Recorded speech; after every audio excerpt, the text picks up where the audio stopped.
한 목소리로 같이 읽겠습니다. 야곱이 가나안 땅 곧 그의 아버지가 거류하던 땅에 거주하였으니 야곱의 족보는 이러하니라. 요셉이 70소년으로 그의 형들과 함께 양을 칠 때에 그의 아버지의 아내들 빌라와 실바 아들들과 더불어 함께 있었더니 그가 그들의 잘못을 아버지에게 말하더라.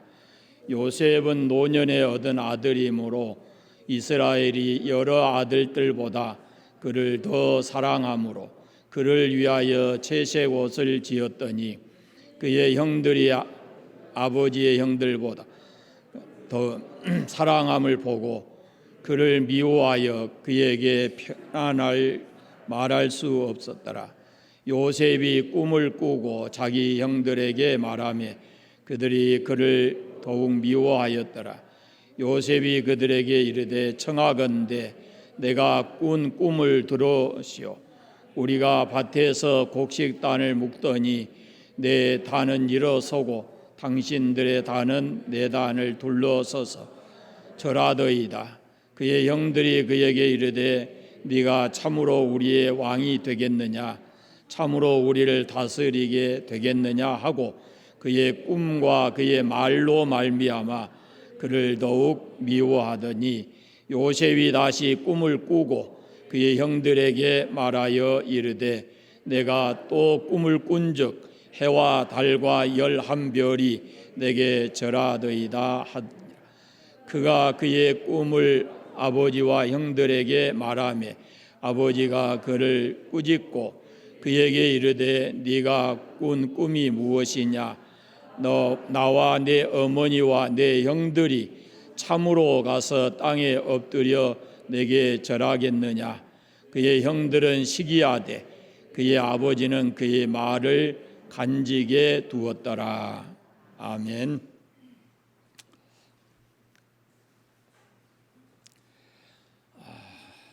잠이 막 오지요.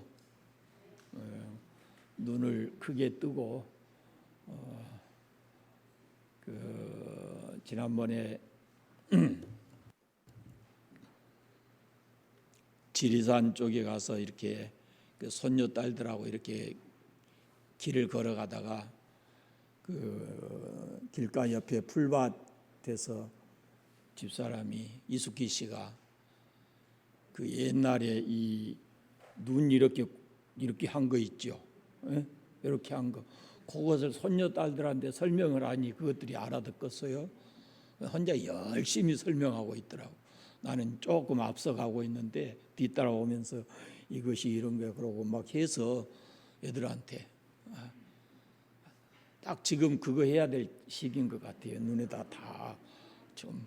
다 하고 앉아서 설교 들으면 영 보기 좋을 것 같습니다.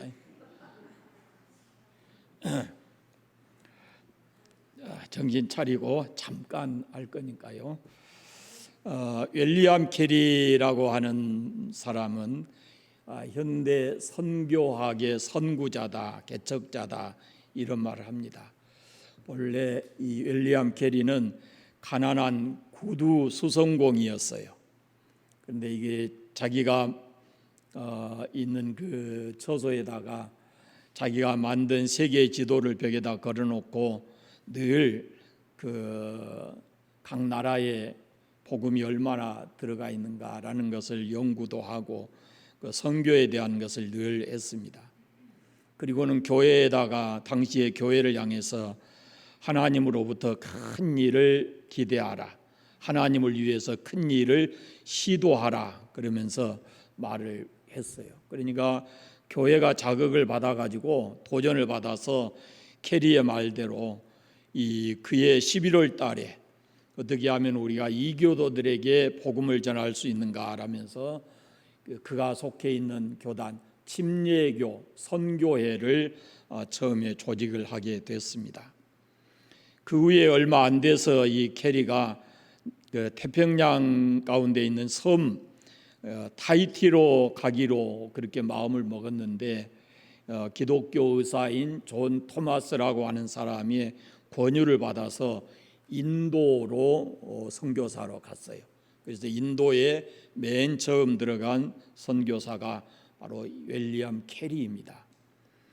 인도에 가서 불행하게도 캐리는 아들이 거기서 죽고 아내가 병들고 그랬어요. 온갖 많은 시련을 겪었는데 한 명도 개종하는 사람이 없었습니다. 그렇지만 캐리는 그 성경을 이렇게 번역하는 일을 시작을 했습니다. 벵골어 또 산 크리스티어라고 하는 곳 그런 언어를 그 성경을 언어로 번역을 했고 나중에는 동료들과 이렇게 하나가 돼 가지고 44개 국어, 방언 이런 말들로 성경의 일부 또 성경의 전체를 이렇게 번역하고 발행을 했습니다. 인도 농업을 개선하기 위해서 인도의 농업협회를 창설하게 됐고 인도에 아주 나쁜 악습이 하나 있었는데 이 같이 살다가 남편이 죽으면 아내를 남편과 함께 생매장을 하는 거예요. 그 화장할 때면은 같이 이 화장을 하고 그런 그 악습이 있었는데 캐리를 중심으로 해서 이 악습을 폐지하는데 이렇게 법을 바꾸게 됐습니다. 그때 당시의 교회는 이방 선교의 무용론과 또 불가능하다라는 그런 생각들을 가지고 있었는데 이 캐리가 인도에 들어가서 이루어낸 그 업적이 이것이 복음을 받아들고 있는 교회 그 나라 교회들에게 큰 이렇게 도전을 가져다 주었어요. 그래서 그때로부터 이제 세계 여러 민족에게 선교사를 파송하게 되었습니다.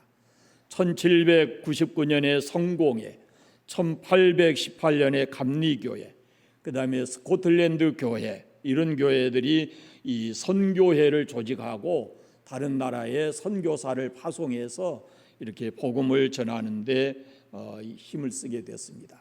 그 맨 먼저 스타트한 사람이 바로 윌리엄 캐리다라는 것입니다. 이 사람 직업이 뭐였다고요? 구두수성공이지만은 하나님께서 그에게 꿈을 주시고 비전을 주시니까 그가 남들이 해낼 수 없는 그런 일을 해내고 기독교 역사를 바꾸어 놓는 그런 위대한 일을 했습니다. 그가 한 말이 이렇습니다. 하나님으로부터 큰 일을 기대하라. 하나님을 위해서 큰 일을 시도하라. 이렇게 얘기를 했어요. 우리가 하는 것이 아니고 하나님이 하신다라는 것을 주지시킨 겁니다.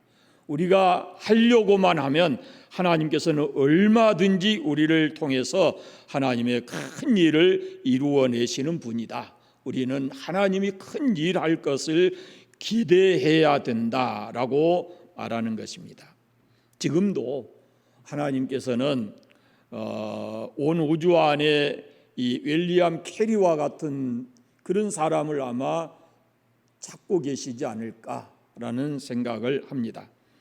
하나님께서는 사람에게 꿈을 주시고 그 꿈을 가진 사람들과 함께 하나님의 새로운 일을 해 가신다라는 겁니다. 그래서 하나님이 주신 꿈을 가지게 되면 인간은 자기 한계를 뛰어넘을 수 있는, 자기 한계를 극복하고 뛰어넘을 수 있는 그런 도전 정신을 갖게 되고 그때 하나님께서 그에게 놀라운 능력을 부어주신다라는 것입니다.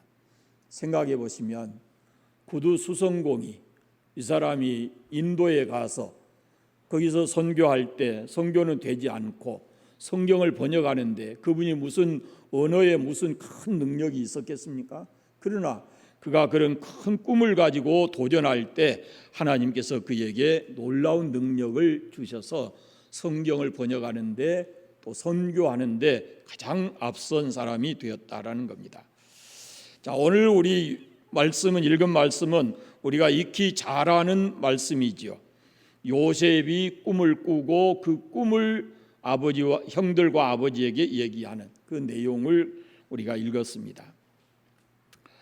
요셉은 아버지 야곱의 첩인 빌하와 실바의 아들들과 함께 양을 쳤습니다. 그런데 이 빌하와 실바의 아들들은 대체로 성실하지 못했던 것 같아요. 이 사람들을 생각해 보면 이게 서자 출신이잖아요. 그러니까 아버지 야곱의 사랑을 받지 못하고 아마 스스로도 우리 어머니가 종이었다라는 것 때문에 종의 의식을 가지고 열등감이 그들을 사로잡지 않았을까라는 생각이 들어요. 그래서 이 열등감 때문에 아마 자존심도 굉장히 낮았을 거고, 그리고 아마 반항적이었을 것 같다, 이런 생각도 듭니다. 반면에 야곱이 노년에 낳은 요셉은 정직하고 순진하기까지 했습니다. 그는 야곱이 가장 사랑했던 아내 라헬이 낳은 아들이고, 그리고 야곱이 마지막으로 낳은 12번째 아들이었습니다.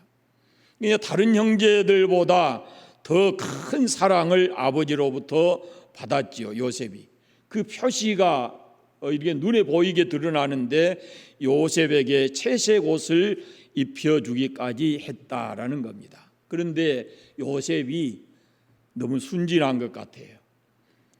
어려서인지 너무 순진해서인지 모르지만 자기 형들의 과실을, 형들의 좀 잘못된 것을 그냥 그걸 보아 넘기지 못하고 그걸 아버지께 다 가서 일일이 고여 바쳤어요. 형들은 자신들의 잘못을 아버지에게 다 일러 바친 이 요셉을 아마 눈에 가시처럼 생각했을 겁니다. 막내인데도 불구하고 아마 좋은 눈으로 보지를 않았어요. 아마 성경의 표현대로 보면 죽이고 싶도록 미워했고, 요셉만 사랑한 아버지에게도 불만이 잔뜩 있었을 것이다라는 거죠. 이때 당시에 야곱은 이제 가나안 땅에 들어와서 중간에 또 큰 일이 하나 있었어요. 가나안 땅에 들어와서 정착하기 전에 그 디나의 사건이 있었어요. 근데 그 문제도 잘 해결됐고, 또 가나안 그 외삼촌 집에 가서 서원했던 것도 이제 하나하나 성실하게 다 행하고 있는 그런 때였습니다. 그러니까 어느 때보다도 야곱이 안정적인 삶을 살았어요. 안정적이고 하나님 앞에서 성숙한 그런 믿음을 가지고 살았습니다. 그리고 우리가 신앙생활 할 때 조심해야 될 부분이 이런 겁니다. 아무 문제가 없고 평안하고 그리고 부족함이 없는 것 같을 때, 그럴 때 우리에게 조심해야 될 것이 바로 일상생활의 조심성입니다. 야곱이 여기에 문제가 있었어요. 이 빌하와 실바가 이 종의 신분이었는데, 말씀드린 대로 이들에게서 난 자녀들이 있는데 이들이 아마 이 열등감과 비교 의식을 갖게 됐어요. 그런데 야곱이라는 사람이 그런 자녀들을 이렇게 좀 정상적으로 살아갈 수 있도록 그렇게 배려하고 했어야 되는데 그것을 하지 못하고, 자녀들을 똑같이 사랑하지 못하고 그들의 마음을 헤아리지를 못했습니다. 그리고는 드러나게 그 라헬의 아들인 요셉을 편애함으로써 이 가정이 지금 온전하지 않은 거지요. 가정생활이 평화가 깨뜨려지고 불행의 씨앗이 심어진 거지요. 이게 누구 때문에 그랬어요? 야곱 때문에 그런 거예요. 야곱. 지난날에 살아왔던 삶이 중요한 게 아니고 지금 현재가 야곱으로 보면 가장 안정적인 그런 삶을 살아갈 때인데, 그런데 이렇게 자녀들을 배려하지 못하고, 종을 통해서 난 자녀들을 배려하지 못하고, 그리고 자기가 가장 사랑한 라헬의 아들 요셉을 편애함으로써 이게 자녀들 간에 큰 불행의 씨앗을 심어놓고 있었다라는 겁니다. 그러니까 우리가 신앙생활 할 때 이것을 조심해야 합니다. 자기 자신을 너무 지나치게 과신한다든지 그렇게 해서 다른 사람에게 상처를 주거나 또 특별히 자녀들에 대한 이 우리의 태도, 이것을 좀 편애하지 않는 그런 것이 필요하다라는 겁니다. 물론 자식이 12이 아니라 몇 사람만 돼도 뭐 서로 마음이 가는 자녀가 있고 그렇지 않는 자녀도 있겠지요. 그러나 그것을 어떻게 표현해서 다 그렇게 느낄 수 있도록 하는 것은 그건 부모의 책임이라는 거죠. 그래서 그 아이들 간에 서로 이렇게 경쟁하고 살아가게 만드는 것은 그것은 옳은 부모의 모습이 아니다라는 것을 우리가 알 수 있죠. 그 다음에 하나님은 그래도 요셉이라는 사람에게 오늘 말씀해 보면은 2번에 걸쳐서 비슷한 꿈을 꾸게 했습니다. 얼른 생각해 보면 요셉이 꾼 꿈이 뭐예요? 요셉의 꾼 꿈이 지금 우리 읽었잖아요. 그 꿈이 뭐래요? 나중에 맨 나중 부분에 보면은 그러잖아요. 아버지가 해와 달과 11별이 내게 절하더이다 그랬더니 야곱이 10절에 그렇게 말씀하잖아요. 야곱이 그의 꿈을 아버지와 형들에게 말했더니 아버지가 그를 꾸짖고 그에게 이르되 내가 꾼 꿈이 무엇이냐? 나와 내 어머니와 내 형들이 참으로 가서 땅에 엎드려 내게 절하겠느냐? 절한다는 표현이 뭔 줄 아세요? 이것은 경외한다, 경배한다 이런 뜻인데요. 이게 왕에게 하는 행동이에요. 그러니까 이 말은 네가 진짜 우리 왕 되겠느냐 그 말이거든요. 왕에 대한 꿈입니다. 왕에 대한 꿈. 얼른 들어보면 이게 얼마나 허무맹랑한 꿈이에요. 그런데 형들은 그 꿈으로 인해서 요셉을 더욱 시기하고 미워했고 아버지도 요셉을 책망하고, 그렇지만 요셉은 그 꿈을 마음속에 간직하고 그 꿈을 잊지를 않았어요. 형들에게 팔려서 애굽에 종살이 갔을 때도, 또 보디발의 아내의 모함으로 인해서 감옥에 갇혔을 때도 그는 하나님이 주신 꿈을 잊지를 않았습니다.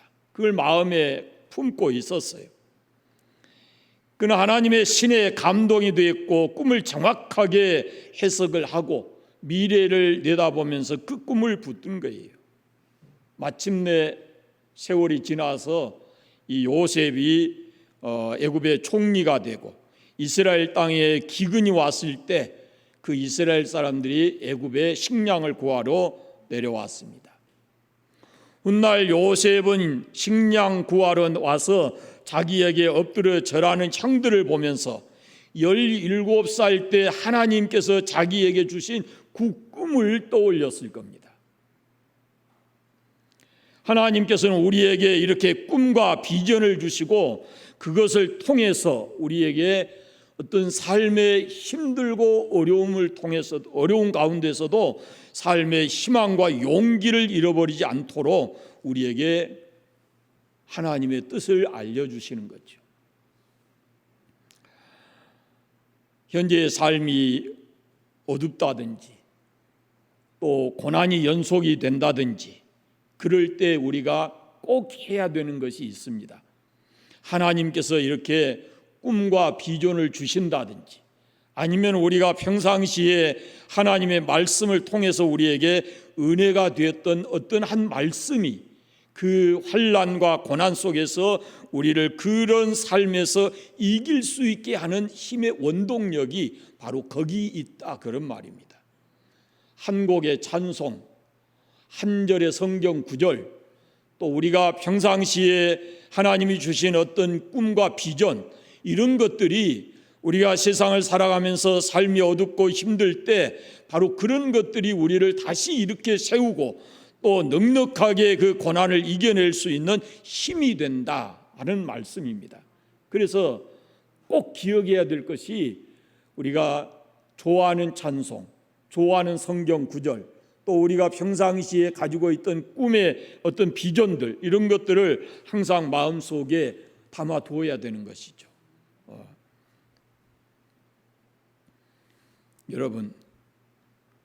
여러분의 꿈이 있습니까? 꿈이 있으세요?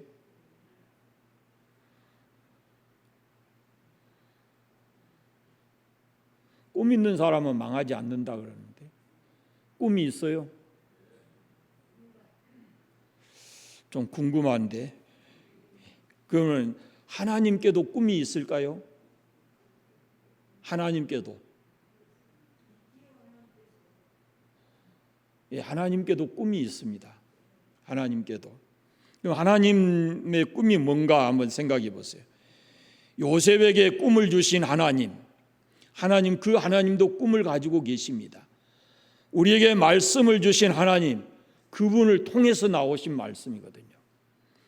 하나님의 인간을 하나님의 형상대로 창조하시고 온 세상에 복을 주셨어요.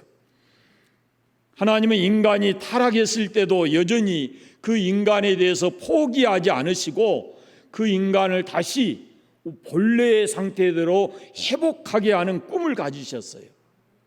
그래서 창세기에 보면은 하나님의 구원의 계획이 하나하나 이루어지는데 그것이 구체적으로 나타난 것이 창세기 12장에 보면은 아브라함이라고 하는 한 사람을 불러서 그를 복의 근원으로 삼으시고 만민을 구원하고자 하는 꿈을 이 아브라함을 통해서 이루시려고 하는 거예요. 하지만 하나님은 그 꿈을 이렇게 아브라함을 통해서 이루시고자 하는 그 꿈을 이렇게 가지게 하셨는데 얼른 보면은 그게 얼마나 허황되고 현실성 없어 보인지를 모르죠. 그러나 그것이 실제로 우리가 현실을 통해서 보면 어떻게 해요? 하나님께서 이 아브라함에게 자식도 없는데 너를 통해서 만민이 복을 받게 하신다 하니까 현실성이 없어 보이는 거죠. 또 나중에 이 야곱에게도 마찬가지입니다. 형을 피해서 밧단 아람으로 도망가고 있는 야곱에게 나타나셔서 우리가 앞서 보았는데 꿈을 통해서 땅과 하늘에 닿는 사닥다리를 보여주시고 그리고 내가 너와 함께 있다라고 말씀하시고 오늘 요셉에게도 또 꿈을 주셔요. 그러면서 그 꿈을 하나님께서 통해서 이루시고자 하시는 것이 뭐냐면은 한 사람을 통해서 한 민족을 만들고 구원하는 거예요. 그게 하나님의 꿈이에요. 여러분 생각해 보세요. 1948년 여기 이곳에 하나님께서 교회를 세우실 때 하나님께서 꿈이 무엇이었을까요? 하나님의 꿈이 여기서 하나님의 복음이 선포되고 그리고 이 지역에 있는 많은 사람들이 이 복음을 듣고 이 교회에 와서 구원받는 것, 그것이 여기 교회를 세우신 하나님의 꿈이었어요. 지금 우리는 그 꿈의 열매들이고 앞으로도 하나님의 그 꿈은 계속해서 이루어져 갈 것이고 하나님은 하나님의 그 거룩하신 꿈을 이 땅에 이루기 위해서 예수 그리스도를 이 땅에 보내시고 십자가에 죽고 부활하게 하심으로써 이제 그를 통해서 하나님의 꿈이 구체적으로 실현되게 하시는 것이죠.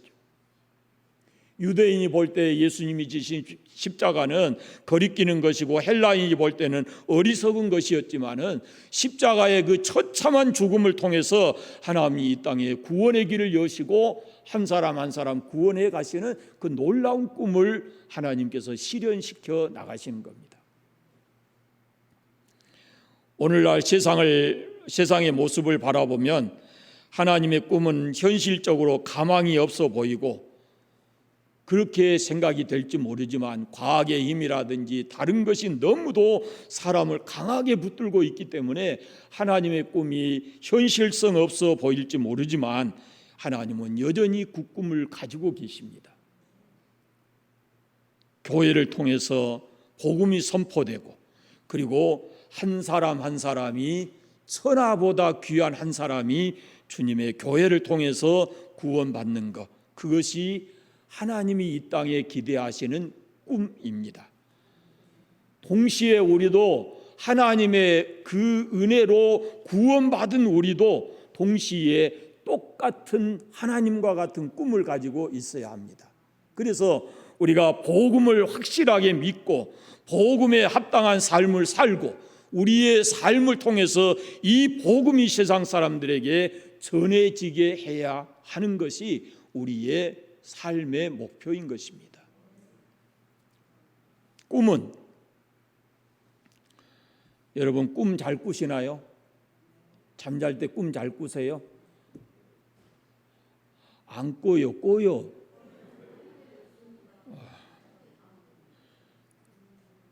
잠자는 동안에 꾼 그 꿈은요, 학자들은 이렇게 얘기를 해요. 일련의 인식 또 이미지 이런 표현을 해요. 그러니까 성경은 이 일상적이고 하찮은 꿈이 있는 반면에 이 꿈을 통해서 하나님이 계시하시는 꿈이 있다 이렇게 봐요. 그냥 우리가 꿈이라고 하는 것을 다 통틀어서 이게 의미 없다가 아니고 일반적이고 보통의 꿈, 어떤 사람이 살아가면서 강하게 느낄 수 있는 이미지가 있는 그런 꿈도 있고 하나님께서 이 꿈을 통해서 계시하시는 그런 꿈이 있다 그런 말입니다. 그래서 옛날에 메소포타미아나 애굽 같은 데는 왕실에서 꿈을 해석하는 박사와 술객들을 두었어요. 그래서 우리가 성경에 보면은 그런 내용들이 나오잖아요. 요셉이 꿈을 해석하는 것도 마찬가지고 이스라엘 사람들도 꿈을 아주 중요하게 생각을 했습니다. 그래서 계시적 꿈에 대한 바른 해석 이것이 중요하다는 거죠. 그런데 그 꿈의 해석은 하나님의 특별한 은혜를 입은 사람이 그 꿈을 해석을 했습니다. 창세기 우리가 이후에 보면은 요셉이 보디발의 아내의 그 무고로 인해서 감옥에 가잖아요. 그런데 거기에서 술 맡은 관원장과 떡 맡은 관원장이 꿈을 꾸었을 때 그 꿈을 해석해 준 사람이 바로 요셉입니다. 요셉은 자기 자신이 계시적인 꿈을 꿨을 뿐만 아니라 남이 꾼 꿈을 해석을 해주는 그런 능력이 그에게 있었습니다.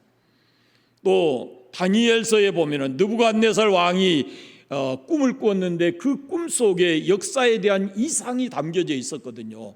다니엘이 해석한 것을 보면, 그리고 그 꿈이 역사적으로 이루어져 가는 것을 보면 느부갓네살 왕이 꾼 꿈 속에 세계 역사에 대한 큰 이상이 들어 있었는데 그 꿈을 해석한 사람이 누구였느냐 하면은 왕궁에 있는 술객이나 박사들이 아니고 그들은 아무도 못했어요. 그러나 다니엘이, 하나님의 사람 다니엘이 그 꿈을 해석을 했습니다. 그리고 실제로 다니엘이 해석한 것처럼 역사는 그렇게 되었습니다. 바벨로니아, 페르시아, 그리스, 헬라, 로마 이런 시대로 쭉 그 형상을 본 대로 그대로 다 이루어졌어요. 모세 율법에 보면요, 거짓 꿈 해몽가들을 죽이도록 돼 있어요. 꿈을 해몽을 하는데 자기에게 유익하도록 그렇게 꿈을 해석을 하는 사람이 있단 말이죠.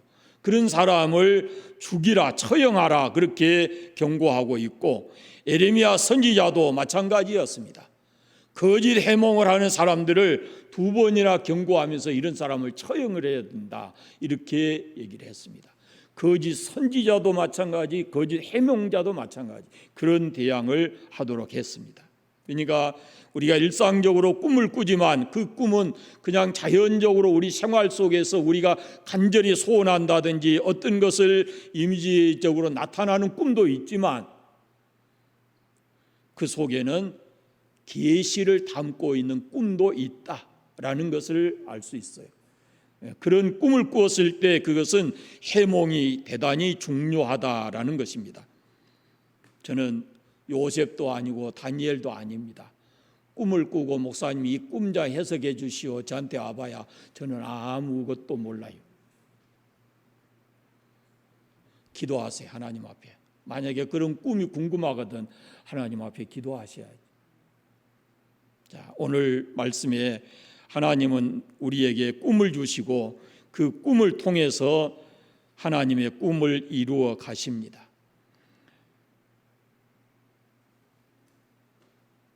요셉의 꿈은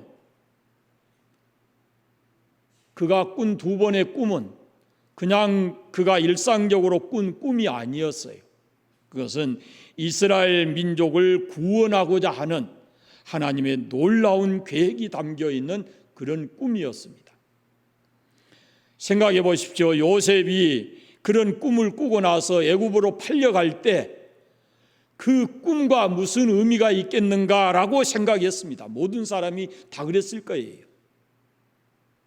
허황된 꿈으로 그렇게 생각을 했을 겁니다. 그러나 요셉이 애굽에 팔려가서 그 수많은 고난이 연속된 삶을 살았지만, 그러나 그럼에도 불구하고 요셉은 그 꿈을 놓지 않고 하나님이 반드시 그 꿈을 이루실 것이라 하는 그런 믿음을 가지고 살았는데, 20여 년이 지난 후에, 세월이 지난 후에 형들이 양식을 구하러 그 애굽으로 내려올 줄을 누가 알았겠습니까?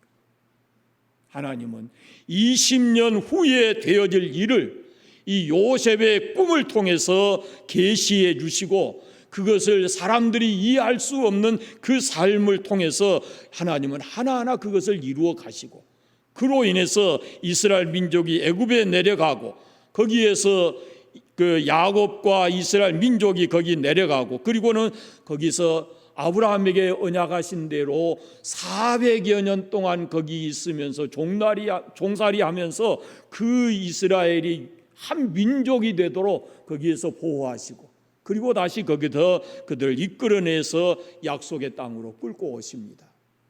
이런 하나님의 놀라운 계획과 섭리가 이 요셉의 꿈 속에서 담겨져 있다라는 거죠. 아브라함에게 말씀하신 네 후손이 400년 종살이 할 것이다 라는 것과, 나중에 이 요셉의 꿈을 통해서 그 민족이 내려가고 다시 올라오는 이런 모든 과정이 바로 요셉의 꿈 속에 담겨져 있었다라는 겁니다. 그러니까 이게 보통 꿈이 아니에요. 요셉의 꿈이 보통 꿈이 아니다라는 것을 우리가 알 수 있습니다. 여러분, 우리가 앞서도 말씀드렸지만은 살아가면서 우리가 부딪히는 여러 가지 삶의 문제들을 만날 수가 있습니다. 그러나 그때마다 꼭 붙들어야 될 게 있습니다. 꼭 붙들어야 될 게, 그것이 뭐냐면 하나님의 말씀입니다. 나를 나되게 하는 하나님의 말씀이 있을 거예요. 나를 그리스도인 되게 하는 하나님의 말씀이 있을 거예요. 그걸 붙드셔야 합니다. 그걸 반드시 여러분의 삶을 통해서 하나님은 이루어내실 분이기 때문에 그 말씀을 붙들고, 하나님이 주신 그 말씀, 그것이 여러분의 삶의 현실이 되도록 하나님께서 반드시 이루어 주시고 인도해 주실 것이다 라는 믿음을 가지고 살아가시기를 바랍니다. 기도하겠습니다. 요셉에게 꿈과 비전을 주시고 어렵고 힘든 삶을 통해서도 하나님은 그 꿈을 하나하나 이루어 주시고, 요셉이 그 꿈을 붙들고 살도록 인내하게 하신 분도 하나님이신 줄 믿습니다. 자비하신 아버지, 우리가 삶이 힘들고 어려울 때도 하나님이 주신 그 큰 은혜와 우리에게 주신 말씀들을 붙들고 인내하고 승리할 수 있는 저희들 되게 하여 주시기를 원하옵고 기도합니다. 아버지, 영적 분별력을 가지고 세상을 바라보게 해 주옵소서. 세상에 물밀듯 밀려오는 엄청난 힘을 가지고 우리에게 다가오지만 우리가 끝내 이길 수 있는 것은 하나님의 말씀인 줄로 믿습니다. 전능하신 아버지의 말씀을 붙들고 그 말씀대로 살아가는 저희들 되게 하여 주시옵소서. 특별히 또 하나님의 눈을 가지고 이 세상을 바라보게 해 주시기를 원하옵고 기도합니다. 끝까지 하나님의 사람으로 믿음의 삶을 살고 승리하는 저희들의 삶이 되게 하여 주시옵소서.